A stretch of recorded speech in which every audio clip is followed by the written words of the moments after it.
Assalamualaikum dan salam sejahtera. Edisi Komoditi 10 September 2021 bersama saya Hajar Zulkifli. Kementerian Perusahaan Peladangan dan Komoditi KPPK mengatur strategi mempergiat pembangunan industri lada di negara ini sebagai salah satu subsektor agri-komoditi yang akan menjana pendapatan negara. Menterinya, Datuk Zuraida Kamaruddin berkata, Lembaga Lada Malaysia MPB akan mengkaji semula dan merangka strategi jangka masa panjang memastikan industri berkenaan dinaik taraf kepada perusahaan lebih besar.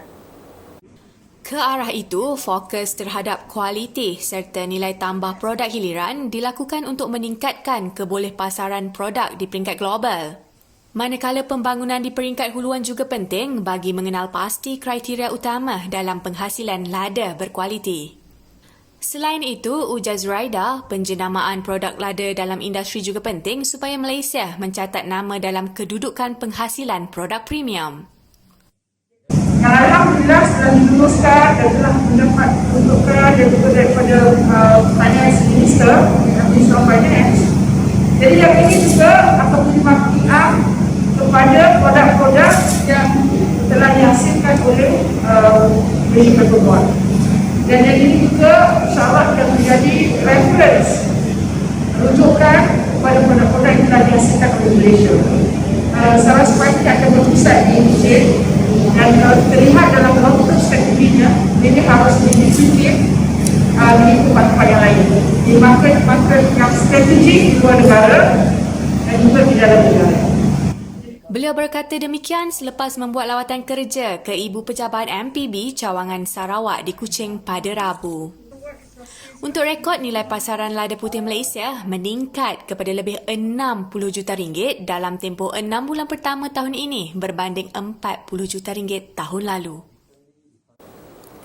Kementerian Perusahaan Peladangan dan Komoditi KPPK mencadangkan penggabungan program vaksinasinya iaitu program vaksinasi sektor agri-komoditi VACOMS dengan program mobilisasi vaksin komoditi MOVAC Kementerian Perumahan dan Kerajaan Tempatan KPKT. Menteri Perusahaan Peladangan dan Komoditi, Datuk Zuraida Kamaruddin berkata, ia bertujuan agar program berkenaan menjangkau ke tempat-tempat yang terpencil. Zuraida memberitahu MOVAC mempunyai unit bergerak daripada pasukan logistiknya yang boleh digunakan untuk bergabung dengan KPPK dalam program VACOMS. Beliau berkata demikian semasa lawatan kerja ke Pusat Pemberian Vaksin Industri PPVIN VACOMS Majlis Kayu-Kayu Malaysia MTC di Pusat Biokomposit dan Gentian Faidak Olak Lempit Banting pada Sabtu.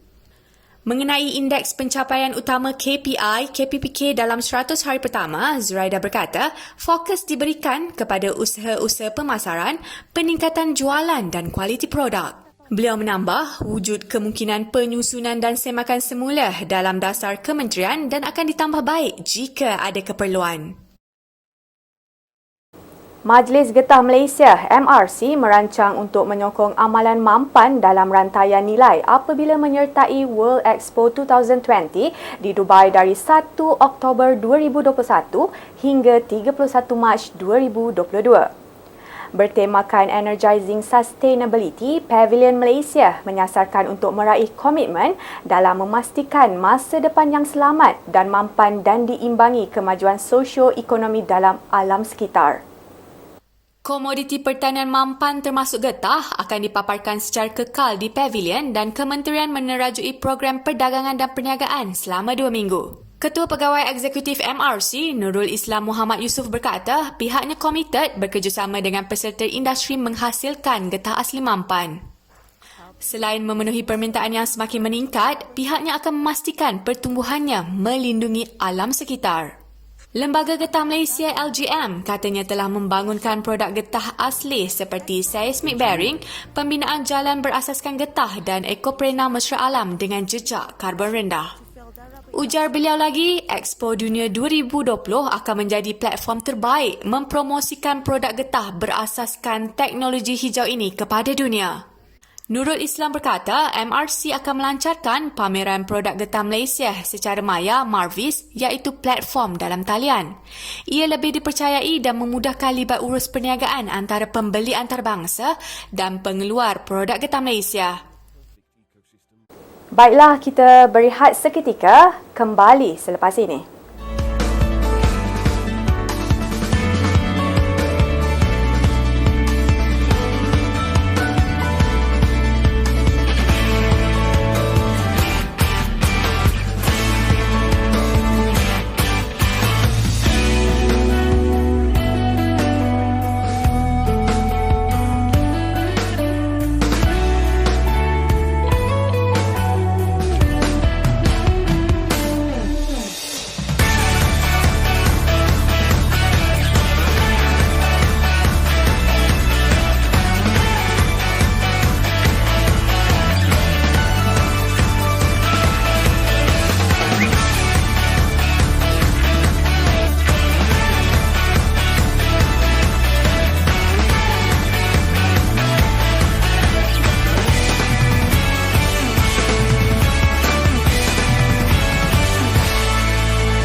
Bertemu kembali, syarikat penapis India dilihat lebih menggemari import minyak sawit dari Malaysia susulan daripada cukai ekspor dan levy tinggi dikenakan Indonesia.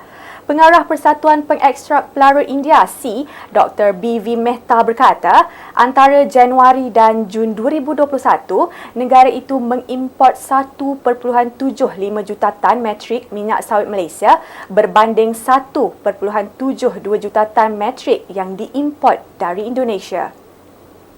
Mehta memberitahu Malaysia mempunyai kelebihan tambahan berbanding Indonesia berdasarkan senario semasa. Beliau berkata demikian dalam pembentangannya mengenai pasaran minyak sawit di India, cabaran dan peluang sempena World Palm Virtual Expo and Conference 2021 pada Rabu. Minyak sawit menyumbang kira-kira 40% penggunaan minyak boleh dimakan di India, kebanyakannya digunakan di hotel, segmen restoran dan catering.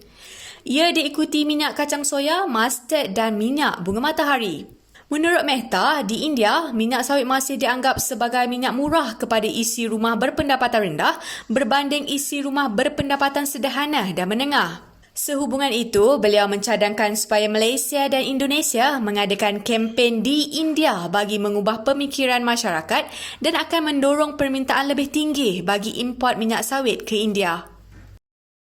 Harga minyak sawit mentah MSM diunjurkan stabil di atas paras RM4,000 satu tan pada suku ketiga 2021 sebelum mengalami prestasi rendah pada suku keempat berikutan pengeluaran dijangka meningkat semula. Ketua Pengarah Lembaga Minyak Sawit Malaysia, Dr. Ahmad Parvez Gulam Kadir berkata, peningkatan pengeluaran dan ekspor dijangkakan berterusan sehingga tahun depan. Menurut Ahmad Parvez, ia disokong perkembangan positif pandemik COVID-19, prospek minyak dan lelemak global di samping dasar perdagangan negara pesaing dan pengimport yang menggalakkan. Sementara itu, menurut beliau, harga minyak sawit pada 2021 diunjurkan pada purata RM4,000 satu tan meningkat 49% daripada RM2,685 satu tan pada 2020 didorong pengeluaran MSM lebih rendah. Beliau berkata demikian pada Expo dan Pameran Sawit Dunia 2021 secara maya pada Selasa.